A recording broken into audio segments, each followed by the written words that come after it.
Las reacciones óxido-base, también llamadas de transferencia de protones, son reacciones que se dan entre una especie ácida y una especie básica. Para lo cual, lo primero que tenemos que entender es cuáles son estas sustancias que pueden actuar como ácido y cuáles son esas sustancias que pueden actuar como base. Una definición bastante antigua, pero dentro de todo de las primeras que empezaron a pensar a las sustancias como ácidas o como bases, fue la definición de Arrhenius, en la cual definió a sustancia ácida o ácido como aquellas que por ionización en el agua generaban protones. Esta especie, que es el hidrógeno que ha perdido un electrón y por lo tanto consiste exclusivamente de un protón, de ahí su nombre. Y base a las sustancias que cuando se ponían en disolución acuosa generaban el anión oxidrilo. El anión oxidrilo es conocido porque sabemos que está presente en los compuestos denominados hidróxidos. Entonces, para Arrhenius, ácido es toda especie que cede protones, base es toda especie que puede ceder oxidrilos. Ocurrió que había disoluciones formadas por otras sustancias denominadas base también, por ejemplo el amoníaco, en el cual si uno observa la fórmula no puede determinar de dónde aparece ese oxidrilo generado por esa sustancia. Con lo cual, un par de años más, apareció una definición diferente en donde a ácido se lo define de la misma manera, aquella especie que puede ceder protones, pero el concepto de base cambia, al entender que es base una especie que puede aceptar un protón. Acá vamos a ver ecuaciones en donde estamos demostrando que el cloruro de hidrógeno se comporta como ácido. Para eso es necesario escribir su reacción frente al agua, es decir, ahora el agua no es un medio en donde el ácido se disocia, sino que es un reactivo más. En la primera reacción, vemos que el cloruro de hidrógeno, al ionizarse, se divide en el anión cloruro y cede ese protón al agua, formando esta especie química denominada hidronio o oxonio, que consiste de una molécula de agua con un protón adosado. Si vemos por la fórmula, tenemos los 2 hidrógenos del agua más el hidrógeno aceptado, 3 hidrógenos. Y como carga total, la carga que le confiere ese protón. Entonces vemos como en esta reacción el cloruro de hidrógeno cede su protón al agua, se transforma en cloruro, y el agua en oxonio o en hidronio. Para entender una base, lo que podemos pensar es al amoníaco como ejemplo de base, en donde, si reacciona con el agua, en este caso es capaz de aceptar un protón. Es decir, el agua cede un protón y se transforma en una especie conocida, que es el amonio, ¿sí? El cual consta de los 3 hidrógenos que tenía el amoníaco, más el protón aceptado. Por eso tiene 4 hidrógenos en total. Y la aparición del oxidrilo. ¿Este oxidrilo de dónde aparece? Aparece cuando el agua reacciona cediendo su protón, y en la cual queda como resultado el agua sin un protón menos, o sea, el oxidrilo. Es decir, esta definición, que es una definición más moderna, entiende que una base no es solamente aquella que pueda generar oxidrilo por la mera disociación, como el caso de los hidróxidos, sino también aquellas especies que puedan aceptar protones y como resultado generen oxidrilos al medio acuoso en donde están. Bien, hay otras definiciones, pero nosotros nos vamos a quedar con un conjunto de estas 2 definiciones. Es decir, para nosotros, ácido va a ser toda especie que puede ceder protones. Y base va a ser aquellas especies que puedan ceder oxidrilos, como los hidróxidos, o aquellas especies que puedan aceptar protones y generar indirectamente oxidrilos, ¿sí?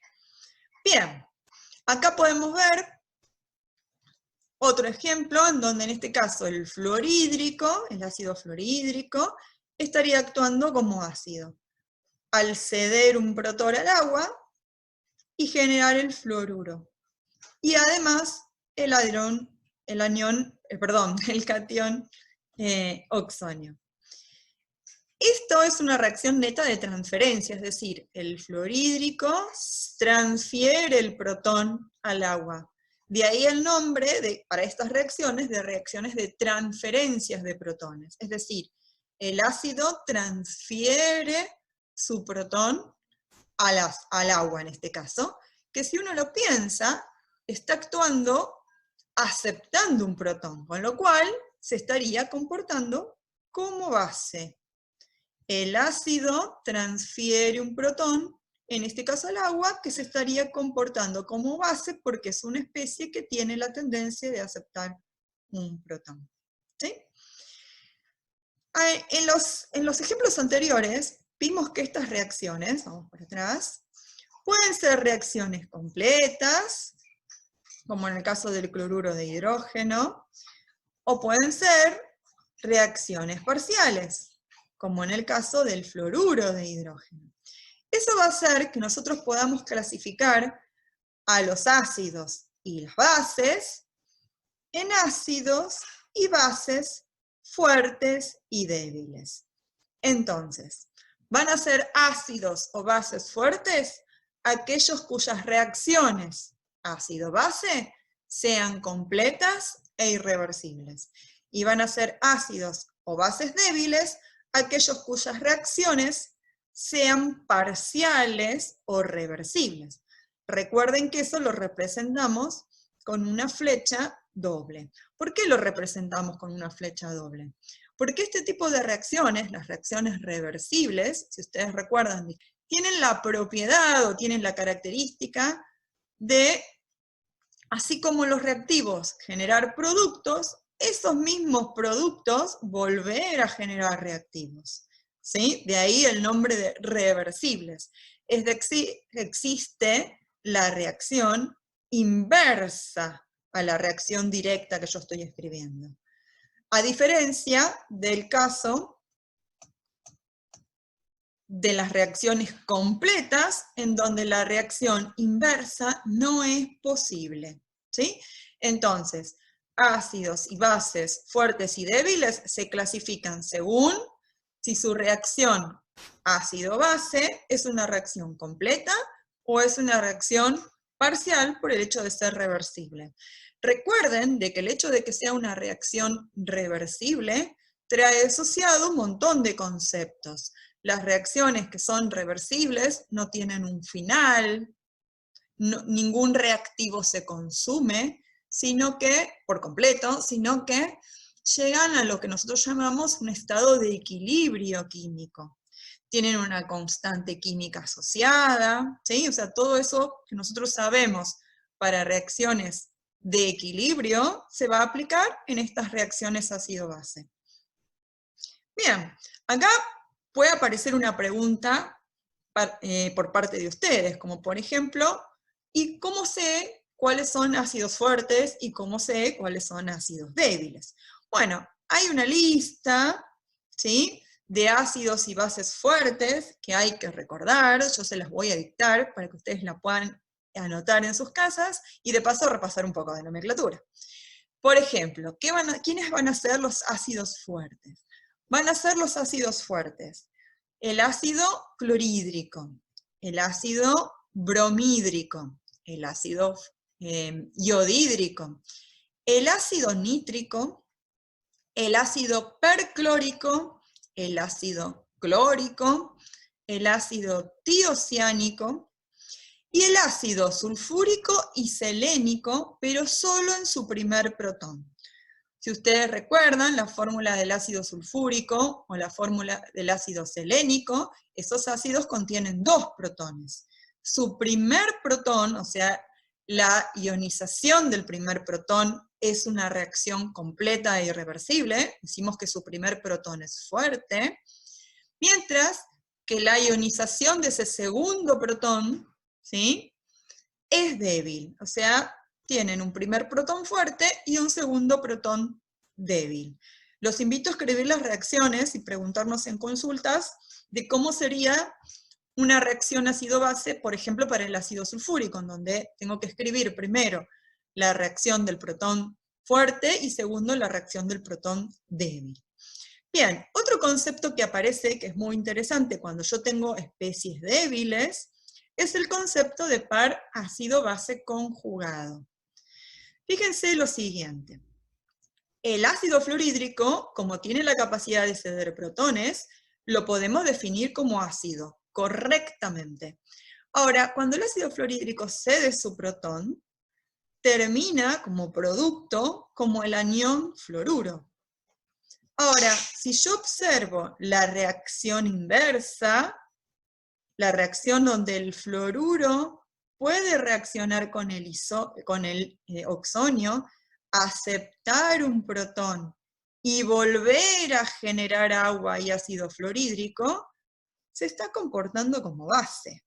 El fluoruro puede aceptar un protón, definición de base, y volver a formar el fluoruro de hidrógeno. Es decir, que el fluoruro es una base, y no es cualquier base, es la base correspondiente al ácido fluorhídrico. Por eso decimos que el ácido fluorhídrico y el anión fluoruro son un par ácido-base conjugados, ¿sí? Por ejemplo, se me ocurre otras, ácido nitroso con el nitrito, amonio con amoníaco, son pares ácido-base conjugado. Es más, dentro de esta misma reacción, nosotros tenemos otro par ácido-base conjugado.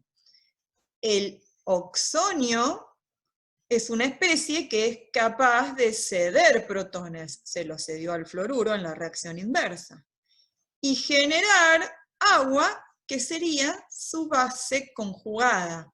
Base, ¿por qué? Porque pudo aceptar protones del fluorhídrico. Así que el par oxonio o hidronio agua es otro par ácido-base conjugado presente en esta reacción.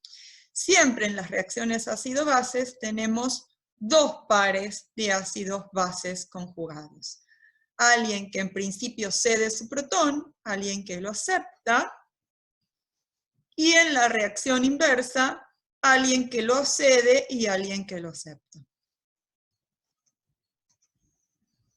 Muy bien, acá les mandé la listita de quiénes serían los ácidos fuertes y los bases fuertes. Si pudieron escribirlas, les tendría que haber dado exactamente igual acá. No mencioné las bases fuertes, bueno, vamos a mencionarlas, ¿sí? Las bases fuertes son los hidróxidos de los elementos del grupo 1, excepto el litio, ¿sí? El litio es muy chiquitito y no tiene un carácter metálico tan importante, con lo cual su hidróxido tiene cierto carácter covalente, con lo cual no tiene un carácter iónico muy alto, su disociación no es completa, no es un hidróxido que corresponda a ser una base fuerte, ¿sí? Eso en cuanto a los hidróxidos de los elementos del grupo 1. Están todos menos el litio. Y en el caso del grupo 2 pasa algo parecido con el magnesio forma un hidróxido que es débil, y dentro de lo que es el calcio, el estroncio y el bario, hay cierta discrepancia en los autores. Puede ser que ustedes que en libros puedan encontrarlos como fuertes, que en libros los puedan encontrar como débiles. Nosotros vamos a usar el siguiente criterio. Calcio y estroncio van a ser fuertes en los dos hidróxidos, y el bario lo vamos a considerar como fuerte en la disociación de su primer hidróxido o anión hidróxido o oxidrilo, y débil en la disociación de su segundo oxidrilo. ¿Sí? Recuerden que pasaba lo mismo, pero en el caso de los ácidos con el ácido sulfúrico. Acá tenemos la reacción de disociación en protones y hidrógeno sulfato, reacción completa e irreversible para el primer protón, y la reacción de de ionización del segundo protón para generar el anión sulfato, la cual es una reacción parcial por el hecho de ser reversible. No es el único caso del sulfúrico o el selénico, aquellos que tienen más de un protón en su estructura. Ustedes conocerán el ácido fosfórico o ácidos silícicos, aquellos que tienen más hidrógenos dentro de sus moléculas. Eso hará que vamos a tener disociaciones parciales, es decir, si yo tengo que representar que el ácido fosfórico es un ácido porque es capaz de ceder protones o de liberar protones según la definición que usemos, puedo presentarlo de este modo, es decir, en forma parcial, en donde vamos a ver que vamos a tener 3 equilibrios diferentes para la cesión del primer protón, del segundo protón y del tercer protón. Les recomiendo acostumbrarse a ir escribiendo estas reacciones y ejercitar, ¿sí? Por ejemplo, para toda esta listita, ¿cómo quedarían las reacciones ácido-base correspondiente a todos estos? ¿Sí? A modo de práctica. Bien. ¿Quiénes pueden ser las sustancias que actúen como ácidos y quiénes pueden ser las sustancias que actúen como base? Repasemos un poco lo que vimos hasta ahora. Aquellas sustancias que tienen propiedades como ácidos van a ser los hidrácidos, que es lo que nosotros conocemos a los compuestos del hidrógeno, unidos con elementos del grupo 16 o 17, ¿no? Ácido fluorhídrico, clorhídrico, bromhídrico, iodídrico, o los del grupo 16, sulfhídrico, selenhídrico, telurídrico. También los oxoácidos, ¿sí? Los ácidos que tenían oxígeno enlazado a un no metal, como el ácido sulfúrico y todos los otros ácidos del azufre, que son muchos, ya los vamos a ver más adelante, como los ácidos del selenio, el ácido nitroso, el ácido nítrico, los ácidos del arsénico.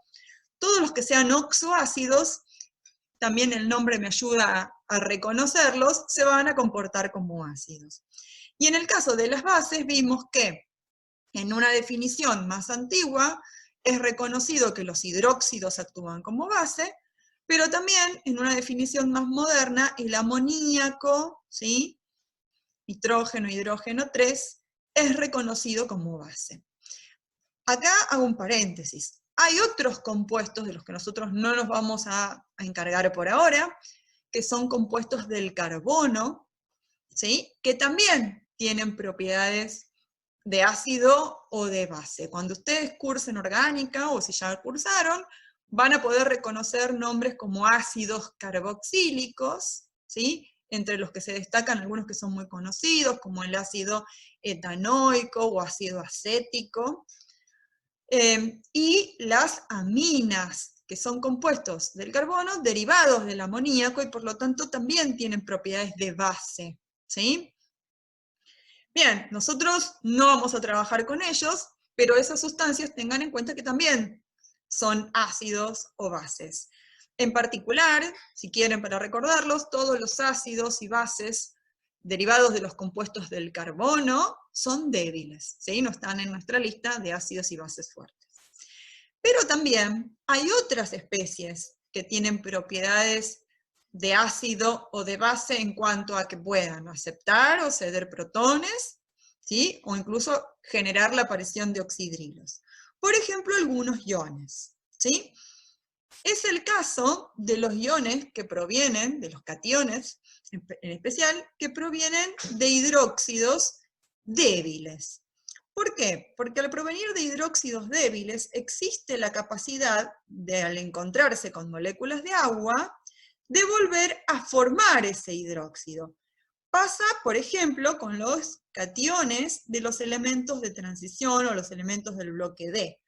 O algunos también de los representativos, por ejemplo, en el caso del aluminio.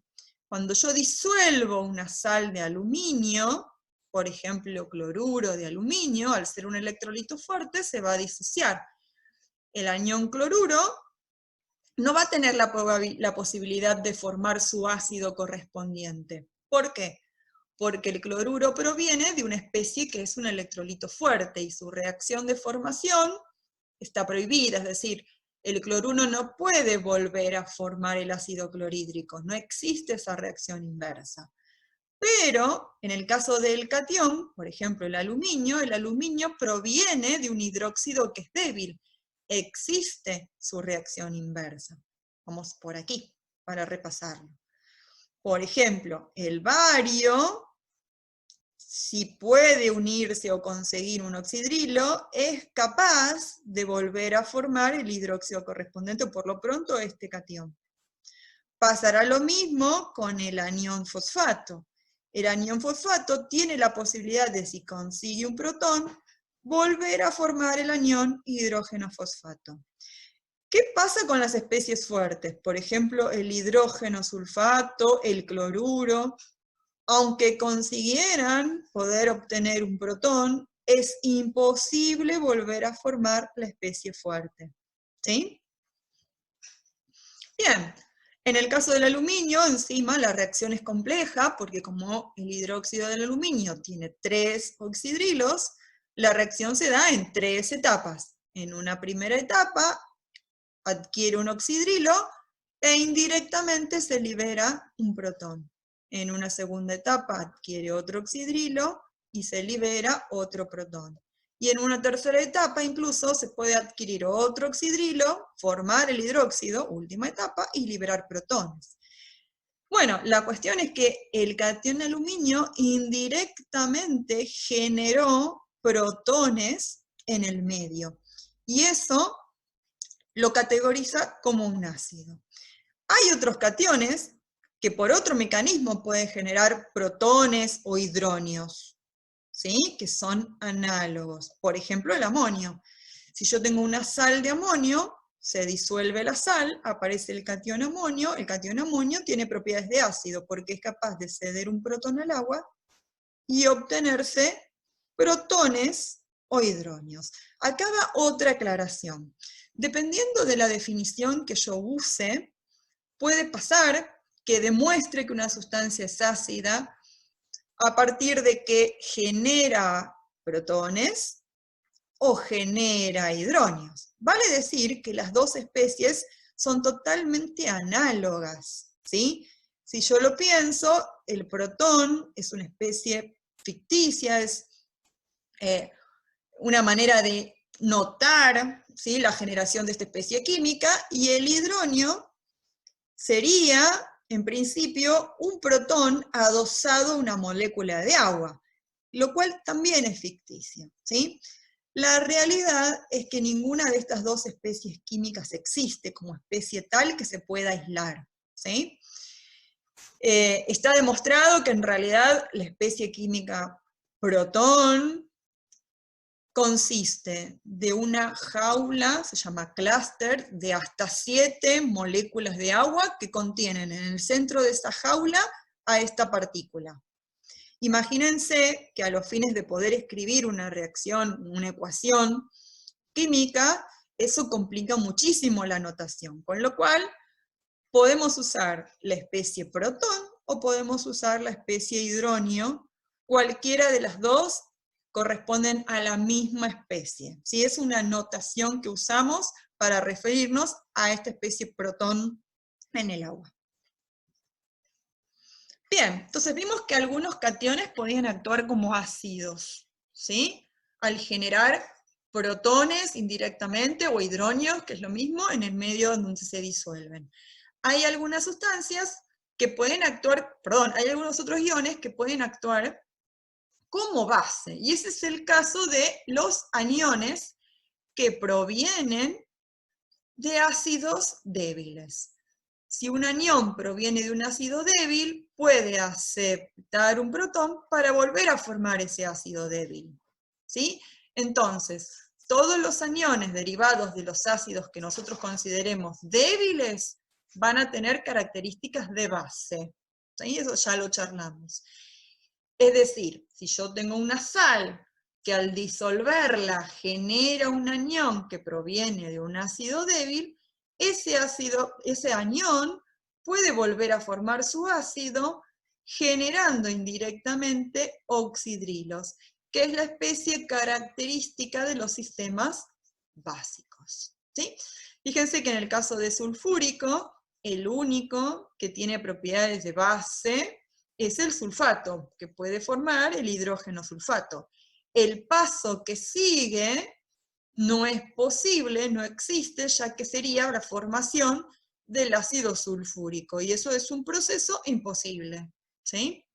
Bien, acá repasamos un poquitito los ejemplos, y para recordar, hay otras especies, ¿sí?, que así como algunos cationes pueden estar o pueden actuar generando protones, es decir, teniendo un comportamiento de ácido, y algunos aniones pueden generar oxidrilos, es decir, tener un comportamiento de base, hay algunas especies que tienen el doble comportamiento, es decir, pueden actuar como ácido y pueden actuar como base. Hay una que ya seguramente la habrán descubierto en las reacciones que vimos, pero vamos a repasar y a ponerle formalidad a este comportamiento. Decimos que son especies anfipróticas, aquellas que pueden actuar como ácido y al mismo tiempo pueden actuar como base. El ejemplo más claro es el del agua. Si ustedes recuerdan, pueden volver para atrás, el agua es capaz de aceptar un protón, por ejemplo, en el caso de que yo la enfrente con un ácido, y generar el hidronio, que sería su ácido conjugado. Pero también es capaz de ceder protones, como vimos con el ejemplo del amoníaco. El amoníaco actuaba como base y el agua era quien le cedía el protón, con lo cual está actuando como ácido. Al perder ese protón, generó oxidrilos indirectamente. El oxidrilo sería la base conjugada del agua actuando como ácido. Entonces, el agua es una especie muy particular, tiene propiedades únicas, y una de esas propiedades únicas es que puede actuar como base y como ácido. Pero no es la única. Hay otras especies. Por ejemplo, los aniones en ácidos que tengan más de un protón, los aniones intermedios, ¿no? El anión intermedio, como el dihidrógeno fosfato, puede generar el ácido fosfórico, pero también puede volver a generar el hidrógeno fosfato. Un ejercicio muy interesante para ustedes es escribir estas reacciones, practicarlas, de cómo sería demostrar que el sulfuro de hidrógeno, el hidrógeno fosfato o el dihidrógeno fosfato se pueden comportar como ácido y se pueden comportar como base. Esto es muy importante. Esta primera clase vamos a tratar de que ustedes aprendan, ¿sí?, primero los conceptos fundamentales y después que empiecen a ejercitar el escribir este tipo de reacciones. Yo tengo una sustancia y quiero demostrar que es un ácido, ¿cómo puedo escribir esa ecuación que demuestra que es un ácido? Yo tengo una sustancia y quiero demostrar que es una base, ¿cómo poder escribir una ecuación que demuestre eso? ¿Sí? Con las cargas correspondientes, balanceada, etc. Bien, este comportamiento de tener una sal que pueda tener un catión o un anión con propiedades de ácido y de base, suele recibir el nombre de hidrólisis, por el hecho de que el agua estaría aportando ese hidróneo, o ese protón, y ese oxidrilo para la reacción, es decir, es como que se rompe la molécula de agua, de ahí es su nombre.